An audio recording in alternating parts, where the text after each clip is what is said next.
Hey Instagram, what's going on? Also, anybody watching over on Facebook and YouTube, what's going on? We're going to wait for a little more people to come in, and then we'll get started with the video.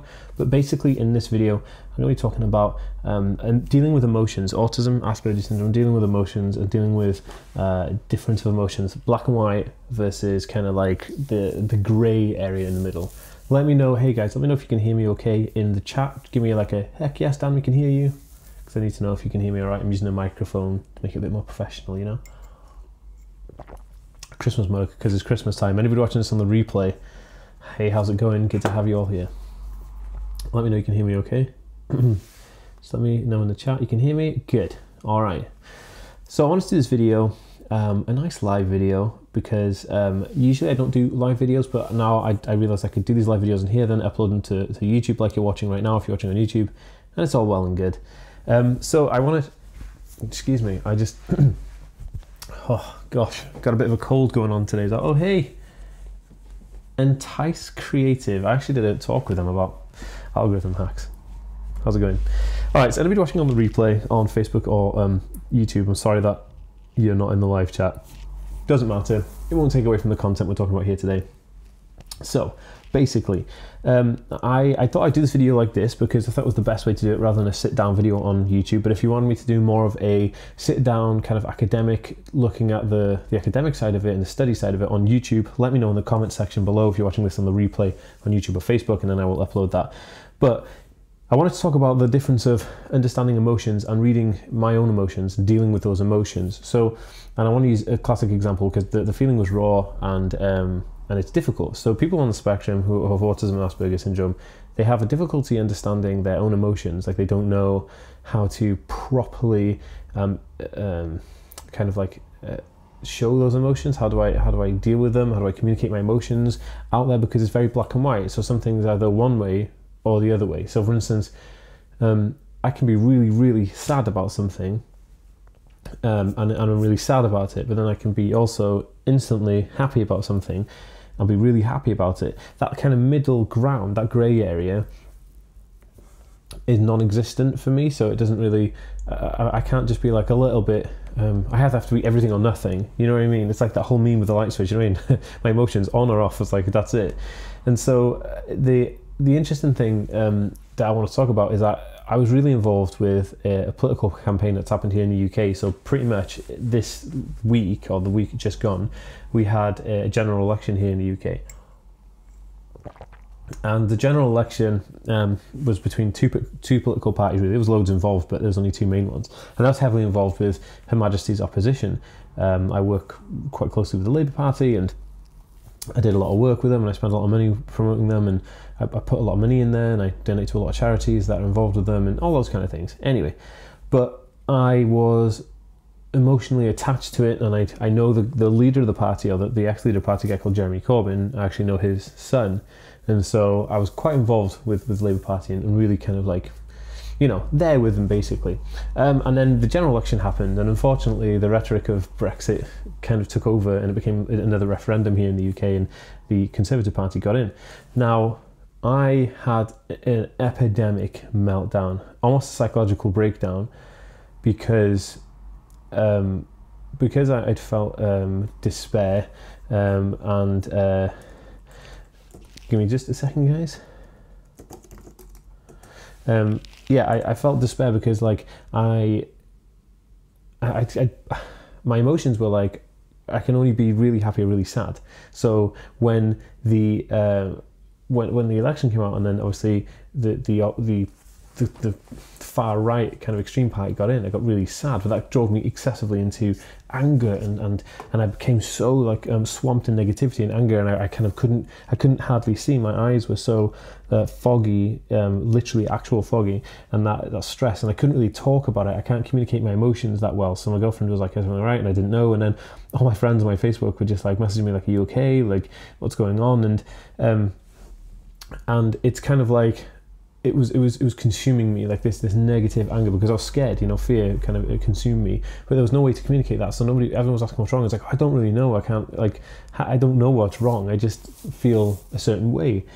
And it was really interesting because like it had been it'd been a long campaign, you know, and it was quite emotionally exhausting because you put all your emotions in something to try and help, like the homeless people and disabled people and people who are sick and in desperate need, and then everyone votes against it. It was quite a damaging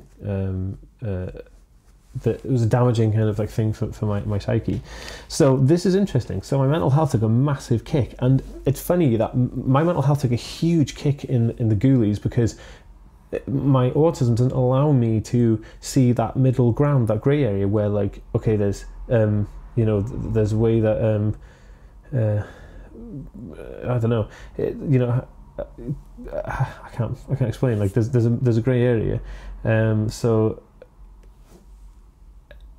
because my emotions don't deal with grey area well, I couldn't kind of like rationally think, so my brain just went to a complete meltdown. So then I kind of like just shut down, and I started like just cutting people out of my life because I couldn't talk to them, because I didn't know how to communicate with them. Like, how do I communicate with somebody who I felt had done the wrong thing, which is obviously, you know, just an opinion at the end of the day. It was very difficult. So then we flipped that over, and then we have the fact that then I kind of snapped out of it quite quickly, because then I realised that there was other things I could do that could make me happy. It was really quite interesting. So I went from being excessively sad, like, you know, like very damagingly mentally unstable for like 2 days. That exhausted me. I couldn't really. I got like stress blindness and stuff. It was quite difficult to watch. And then, like, literally the same day that I was feeling all these emotions, I met up with some people who also helped me run the campaign, and then we talked about projects moving forward in the future, and it all went away. I instantly felt better, and it was quite weird, you know. Like, I'd never experienced that kind of level of feeling down, and because of that, it was. I thought I'd try and explain it to you guys, because you guys will know the whole thing better. My girlfriend can't deal with it, and this is why she can't deal with it. She's like, not can't deal with it was the wrong word to say. What should I say? She can't understand it, because she was like, 1 minute I'm excessively like sad, like despair, like the end of everything, and then the next minute I'm like, yeah, I'm absolutely fine now. And then so it's like up and down. There's no kind of like, oh, you know, I'm feeling a bit down, but let's get on with things. It's almost like I'm completely immobilized, or I'm completely energized and activated to go and do stuff. And it's interesting. I don't know if anyone else feels like this and gets this way as well, but it's quite frustrating because because of the way my mind works, the way my neurological paths in my brain work, it's hard to find that kind of like, oh yeah, reason between the black and the white. My girlfriend is neurotypical, and she's really good, actually. She was really good at helping me try and figure it out, but oh my goodness, it's crazy when you're that depressed. But this is the kind of roller coaster part. This is the part I wanted to just discuss, because I was like super depressed, like manically depressed, and then instantly, bang, just back up to normal speed, just a couple of hours apart, you know. And that kind of, to me, that seems normal, because I go, okay, yeah, I'm over it. But my girlfriend's like, how did you go from being like that to being not? And I think it's the way that black and white again, you know. There's either extremely sad or extremely happy. There's no like, I'm a little bit sad and a little bit happy, you know. There's no in between. And I found that quite fascinating and quite difficult to deal with. But I'd love to know if anyone else ever comes across those kind of difficulties. Hey, greetings from Australia. Hey man, how's it going? Because yeah, I want to know. Do I like it? No. Do I wish it was better? I wish I could deal with emotions better, and I wish I could deal with like feeling down or depressed better. Obviously, that's like an ongoing, you know, mental health issue. Hey, thank you for loving my videos. Hey, from the UK. And I think that, you know, I don't know if I can. I don't know. I'd love to know. I'd love to be able to see that grey area. Maybe it's a good thing that I don't see grey area. Maybe it's good to have just that like one extreme to the other, you know. And if it's a grey zone, it's confusing and anxiety starting. Well, yeah, I think like you get like, maybe it is that. Maybe it's that transition from black to white is that the anxious part, because then I go from being anxious to being extremely depressed. And I had like, it was probably the biggest burnout, meltdown, shutdown I've ever had. It was all of those things in one, and it was scary, to say the least, because I felt really like I felt so down that I didn't know what I was doing anymore with life. You know, I felt like, oh my goodness, what am I even doing anymore? Because you kind of, you can't see anything else. You kind of focus on that one thing, and that one thing happened to be negative energy. But now obviously I'm focusing on the happy things and the good things and the positive energy and the active support moving forward. But grey areas and all that and that middle ground don't exist to me, and it's difficult, man. I wish I could see grey area because I think it would make things a little bit easier. But at the same time, I'm glad that my brain works the way it does, and I'm happy that I'm able to do all the things that I can do, really. I think to me anyway, I think it's an interesting thing. Hey, from New Zealand. So what are your thoughts? Do you guys understand the grey area? Do you have the black and white thought process? Is everything all or nothing?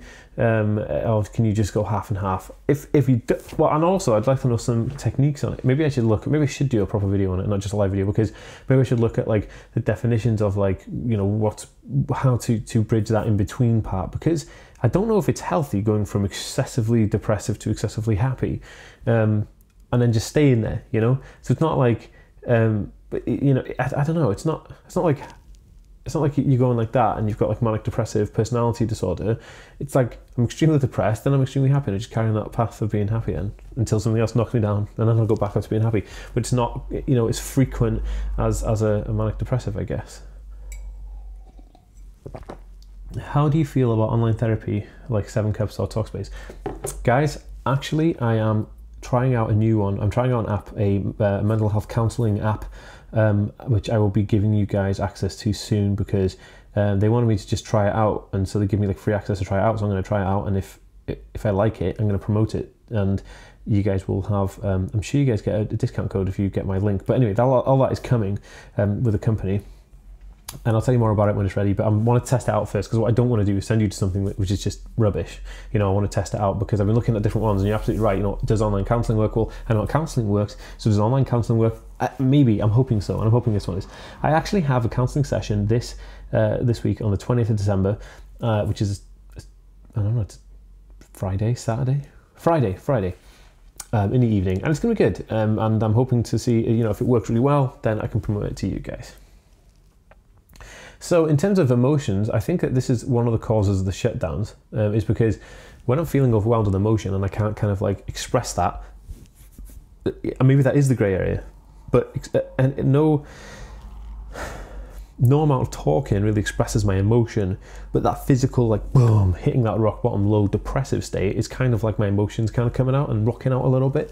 And I think that is difficult to deal with, because I'd love to be able to just explain how I'm feeling in a certain way, but I just feel like at a loss, you know. My girlfriend says to me like, okay, so how do you feel about it? Why do you feel so sad? I'm like, I have no idea.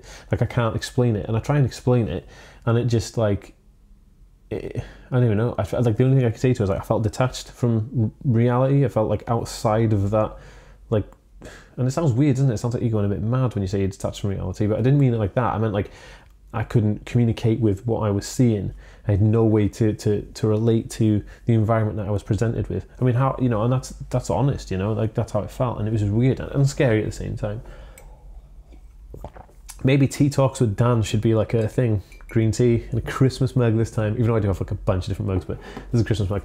But yeah, maybe we should do tea time every week at this time. But yeah, so, and that was the thing, you know, I don't know if it's healthy. I don't know if it's unhealthy. I don't know if it's normal, if it's or typical for people on the spectrum. But you know, I think it was definitely something I wanted to talk about, because it's that black and white thinking. You know, it's everything or nothing, and the in between part is so difficult. And I think that in between part actually causes so much stress, because I'm trying to think about it and I'm trying to figure it out, but it just doesn't compute, and then it just has a backlash, doesn't it? And it's just me, you know, lashing out and then getting kind of super depressed. And also I have this thing, you know, when you're hitting that rock bottom, I start kind of like, you know, like punching walls or like hitting my head and stuff, because it's kind of like my body's like a knee-jerk reaction. I'm not actually physically trying to do it. I'm not actually actively thinking about it, but I'm just like, oh, I hit myself. It's weird. It's like, I don't know, and I don't like it. I don't like it one bit. Do you know, I wish I couldn't feel that negative energy, and I wish I didn't react like that, and I wish I didn't get depressed. But at the end of the day, I guess that we have to think about things in balance. If I didn't ever get depressed, then how would I know what excessive happiness would be if I didn't have anything to refer the opposite? And so I think maybe dark should exist to understand the light. And that's a difficult thing to kind of comprehend. You know, we only know extreme gratitude because we see extreme devastation.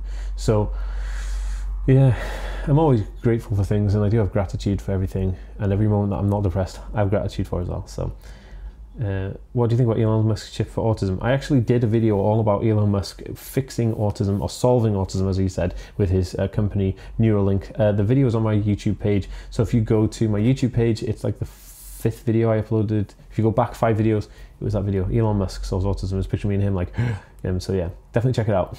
I don't know about it. I explain all in that video my feelings. I'm not going to go through it now, because in this video I was talking about, you know, the difference between light and the dark, that the black and the white thinking, you know, there's no in between part. And I think it makes us wildly unique to have that ability of thinking, and maybe that part of thinking comes into play in great moments where you have to make decisions. And I'm quite good at making decisions where I was like, okay, I'm going to do this, or I'm not going to do that. And I know who I am. My girlfriend says this is always an interesting trait about me.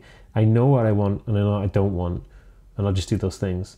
And that is a good quality for having my light and my black and white thinking, no grey in between, because that grey area gives people uncertainty and hesitation can cause accidents, anxiety, and all kinds of stuff. So yeah, maybe the black and white thinking does come into it, but yeah, you know, that's how it is. I don't know. Anyway, guys, let me know what you think about it. I'd love to know your thoughts on the matter. Leave me a comment in the comment section below if you're watching this on the replay on YouTube and on Facebook.